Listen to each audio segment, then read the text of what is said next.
Always on display ഉണ്ടായിരുന്നെങ്കിൽ full time കത്തിയിരിക്കുന്നത്. മറ്റേ ചാർജിൽ ഇടുമ്പോൾ മാത്രം വരുന്ന സ്ക്രീൻ സേവർ പരിപാടി ഐഫോണിന്റെ എന്തിനാണോ കൊണ്ടുവന്നത്. അറിയാതെങ്ങാണ് ഫോൺ ചരിഞ്ഞിരുന്നാ ചാർജ് ചെയ്യുന്നെങ്കിൽ ഇടയ്ക്കിടയ്ക്ക് ഫോട്ടോ വരും. പക്ഷേ ഇത്തിരി ചടങ്ങ് കേട്ടോ. പബ്ലിക് ആയിട്ടുള്ള സ്ഥലത്തെ ഫോൺ കൊണ്ടിട്ട് ചാർജിൽ ഇടുമ്പോൾ എങ്ങാനും ഈ ഫോൺ ചരിഞ്ഞു പോയി കഴിഞ്ഞാൽ മറ്റേ ഗാലറിയിലുള്ള ഫോട്ടോസ് ഒക്കെ ഇങ്ങനെ പുറത്ത് കാണാം. ഫേസ് ഐ ഡി ഉണ്ടെങ്കിലേ ഉള്ളൂ. എങ്ങാനും എൻ കേസ് കൈയെങ്ങാനും കൊണ്ട് എന്തെങ്കിലും ഒന്ന് കണ്ട് വെറുതെ എന്തിനാ കുടുംബ കലഹം ഉണ്ടാക്കുന്നത്, എന്തിനാണോ എന്തോ. പക്ഷെ രസമാണ്. വരുന്നത് കുറച്ച് ടൈം ആണെങ്കിലും മറ്റേ നോട്ടിഫിക്കേഷൻ ഒക്കെ വരുന്നത് കാണാൻ ഒരു ഗുമ്മുണ്ട്. വീഡിയോ ഒക്കെ എടുക്കുവാണെങ്കിൽ നമുക്ക് ഇങ്ങനെ സ്ക്രീനിൽ എവിടെ ഇങ്ങനെ ഇരിക്കുവാണെങ്കിൽ ഈ കാണുന്ന പോലെയൊക്കെ നോട്ടിഫിക്കേഷൻ ഒക്കെ അത്യാവശ്യം നൈസാണ്.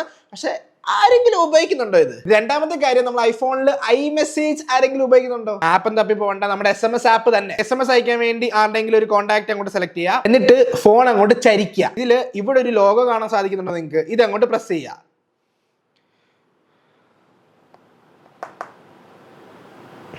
iOS വെറും ചാത്തനാട്ടാ. ഇത്ര നേരം വർക്ക് ചെയ്യുന്നുണ്ടായിരുന്നു. നമ്മുടെ iMessageനകത്ത് അല്ലെങ്കിൽ SMS ആപ്പിനകത്ത് ചരിച്ച് വെച്ച്